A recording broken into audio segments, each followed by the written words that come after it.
श्री शिवाय नमस्तुभ्यम।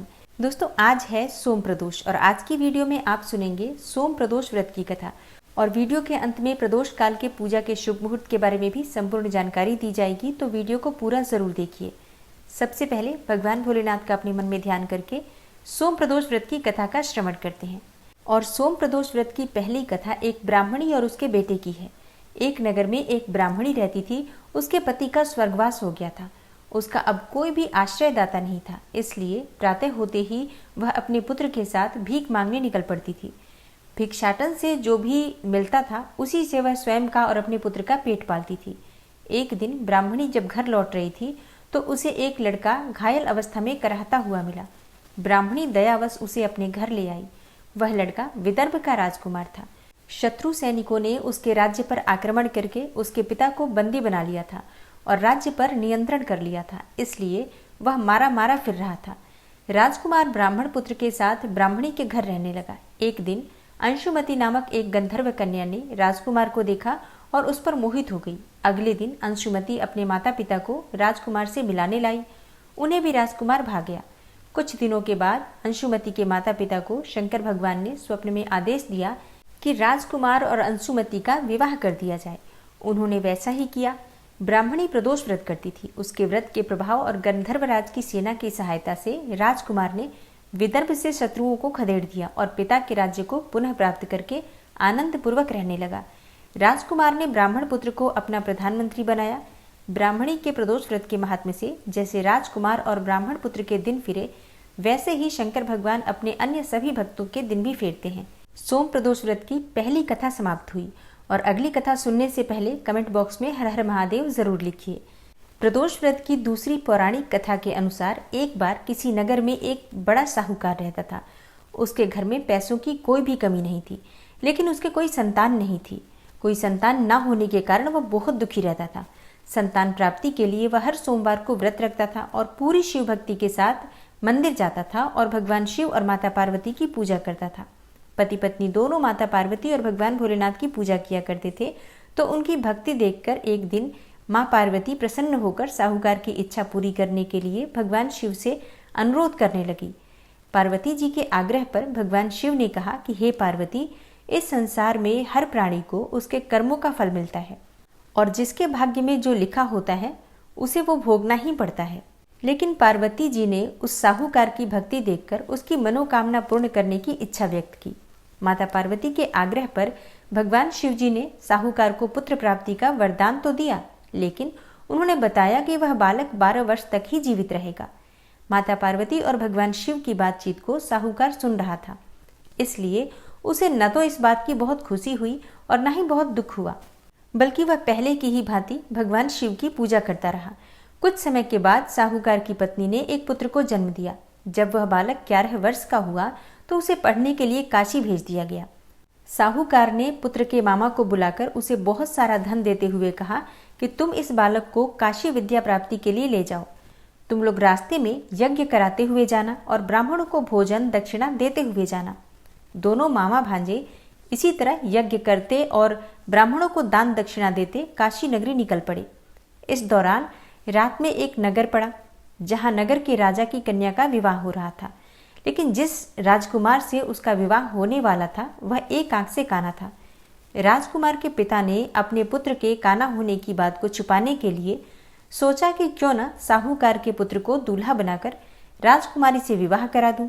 विवाह के बाद इसको धन देकर विदा कर दूंगा और राजकुमारी को अपने नगर ले जाऊंगा। लड़के को दूल्हे के वस्त्र पहनाकर राजकुमारी से विवाह करा दिया गया। लेकिन साहूकार का पुत्र बहुत ईमानदार था और उसे ये बात बिल्कुल भी सही नहीं लगी। इसलिए उसने अवसर पाकर राजकुमारी के दुपट्टे पर लिखा कि तुम्हारा विवाह तो मेरे साथ हुआ है, लेकिन जिस राजकुमार के संग तुम्हें भेजा जाएगा वह एक आंख से काना है। मैं तो काशी पढ़ने जा रहा हूँ। जब राजकुमारी ने चुन्नी पर लिखी बातें पढ़ी तो उसने अपने माता पिता को यह बात बताई। राजा ने अपनी पुत्री को विदा नहीं किया, फिर बारात वापस चली गई। दूसरी ओर साहूकार का लड़का और उसका मामा काशी पहुंचे और वहां जाकर उन्होंने यज्ञ किया। जिस दिन लड़का 12 साल का हुआ उस दिन भी यज्ञ का आयोजन था। लड़के ने अपने मामा से कहा कि मामा, मेरी तबीयत कुछ ठीक नहीं है। मामा ने कहा कि तुम अंदर जाकर आराम कर लो। भगवान शिव जी के वरदान के अनुसार कुछ ही देर में उस बालक के प्राण निकल गए। मृत भांजे को देखकर उसके मामा ने विलाप करना शुरू किया। संयोगवश उसी समय शिवजी और माता पार्वती उधर से जा रहे थे। पार्वती माता ने भोलेनाथ से कहा कि हे स्वामी, मुझे इसके रोने का स्वर सहन नहीं हो रहा, आप इस व्यक्ति के कष्ट को अवश्य दूर करें। जब शिवजी मृत बालक के समीप गए तो वह बोले कि यह उसी साहूकार का पुत्र है जिसे मैंने 12 वर्ष की आयु प्रदान किया था। अब इसकी आयु पूरी हो चुकी है, लेकिन मातृभाव से विभोर हो माता पार्वती ने कहा कि हे महादेव, आप इस बालक को और आयु देने की कृपा करें, अन्यथा इसके वियोग में इसके माता पिता भी तड़प तड़प कर मर जाएंगे। माता पार्वती के पुनः आग्रह करने पर भगवान शिवजी ने उस लड़के को जीवित होने का वरदान दिया। शिवजी की कृपा से वह लड़का जीवित हो गया। शिक्षा पूरी करके लड़का मामा के साथ अपने नगर की ओर वापस चल दिया। दोनों चलते चलते उसी नगर में पहुंचे जहां उसका विवाह हुआ था। उस नगर में उन्होंने यज्ञ का आयोजन किया। उस लड़के के ससुर ने उसे पहचान लिया और महल में ले जाकर उसकी खातिरदारी की और अपनी पुत्री को विदा किया। इधर साहूकार और उसकी पत्नी भूखे प्यासे रहकर बेटे की प्रतीक्षा कर रहे थे। उन्होंने प्रण कर रखा था कि यदि अपने बेटे की मृत्यु का समाचार मिला तो वह भी प्राण त्याग देंगे, परंतु अपने बेटे के जीवित होने का समाचार पाकर वह बेहद प्रसन्न हुए। उसी रात्रि में भगवान शिव ने साहूकार के स्वप्न में आकर कहा कि हे श्रेष्ठी, मैंने तेरे सोमवार के व्रत करने और व्रत कथा सुनने से प्रसन्न होकर तेरे पुत्र को लंबी आयु प्रदान की है। इसी प्रकार जो कोई सोमवार या सोम प्रदोष का व्रत धारण करता है या इस कथा को पढ़ता और सुनता है, उसके सभी दुख दूर हो जाते हैं और सभी प्रकार की मनोकामनाएं पूर्ण होती हैं। प्रेम से बोलिए हर हर महादेव। जय शिव शंभु। श्री शिवाय नमस्तुभ्यम। वैशाख मास के शुक्ल पक्ष की त्रयोदशी तिथि प्रारंभ होगी 20 मई को, यानी कि सोमवार के दिन शाम को 3:59 पर, और त्रयोदशी तिथि का समापन होगा 21 मई को, यानी कि मंगलवार के दिन शाम को 5:39 पर। तो वैशाख मास के शुक्ल पक्ष का प्रदोष व्रत धारण किया जाएगा 20 मई 2024, यानी कि सोमवार के दिन। और शास्त्रों में सोम प्रदोष को महाप्रदोष कहा गया है। इस दिन अगर आप व्रत धारण करते हैं या बिना व्रत किए भी भगवान शिव और शक्ति की आराधना करते हैं तो आपकी मनोकामना निश्चित ही पूर्ण होती है। सोम प्रदोष के दिन भगवान भोलेनाथ को सफेद पुष्प अर्पित करने से मन की समस्त कामनाएं, सुख, समृद्धि, सौभाग्य, संतान, हर प्रकार की कामना पूर्ण होती है। बेल पत्र पर अगर आप आज के दिन राम राम राम लिखकर 21 बिल्वपत्र भगवान भोलेनाथ को अर्पित करते हैं और इसके बाद अपने मन की कामना कहते हैं तो निश्चित ही आपकी कामना पूर्ण होती है।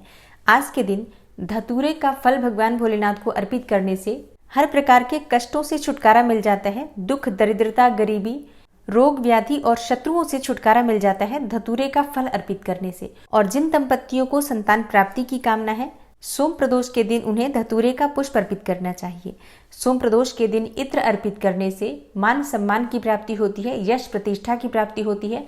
नौकरी और व्यापार में अगर परेशानी आ रही है, सरकारी नौकरी की कामना है, तो ऐसे में जल में आपको लाल चंदन डालकर शिवलिंग को अर्पित करना चाहिए। मन चाहे जीवन साथी की कामना हो या फिर दाम्पत्य जीवन को सुखमय बनाना चाहते हैं तो कच्चे दूध में केसर मिलाकर शिवलिंग पर अर्पित करना चाहिए। और अगर पति पत्नी में बहुत अधिक कलह क्लेश रहता है तो माता पार्वती की पूजा करते समय उन्हें सिंदूर अवश्य अर्पित करें और वही सिंदूर आप स्वयं प्रयोग करते हैं तो शीघ्र ही पति पत्नी के रिश्तों में मधुरता आती है। प्रदोष काल की पूजा का शुभ मुहूर्त क्या होगा तो देखिए। प्रदोषकालीन पूजा का शुभ मुहूर्त आपको प्राप्त होगा 20 मई को, यानी कि सोमवार के दिन शाम को 6:30 से 9 बजे तक। इस शुभ मुहूर्त में अगर आप किसी भी मनोकामना से भगवान भोलेनाथ की पूजा आराधना करते हैं, उनके मंत्रों का जप करते हैं, कोई भी छोटा सा उपाय कर लेते हैं तो आपके जीवन की कोई भी परेशानी हो निश्चित ही आपको उससे मुक्ति मिल जाती है। और किसी भी प्रकार की कामना हो, भगवान भोलेनाथ की कृपा से वो कामना पूर्ण हो जाती है। तो इस वीडियो में मैंने आपसे जो भी उपाय बताए हैं आप सभी उपाय कर सकते हैं। मान लीजिए आप सब उपाय ना कर पाए तो भी अपनी इच्छा के अनुसार 1 या 2 उपाय भी कर सकते हैं। दोस्तों, उम्मीद करती हूँ आज की वीडियो आपके लिए अवश्य उपयोगी होगी। और हाँ, अगर आप पूजा की विधि जानना चाहते हैं, व्रत के नियम जानना चाहते हैं तो इसके लिए चैनल पर वीडियो पहले से अपलोड हो चुकी है, जरूर उसे देख लीजिए। और पूर्णिमा का व्रत अगर आप करते हैं तो पूर्णिमा व्रत की विधि और पूर्णिमा व्रत कब करना है इसके बारे में संपूर्ण जानकारी की वीडियो भी चैनल पर अपलोडेड है, आप उसे जरूर देखें। मिलती हूँ मैं आपसे अगली वीडियो में, तब तक के लिए नमस्कार।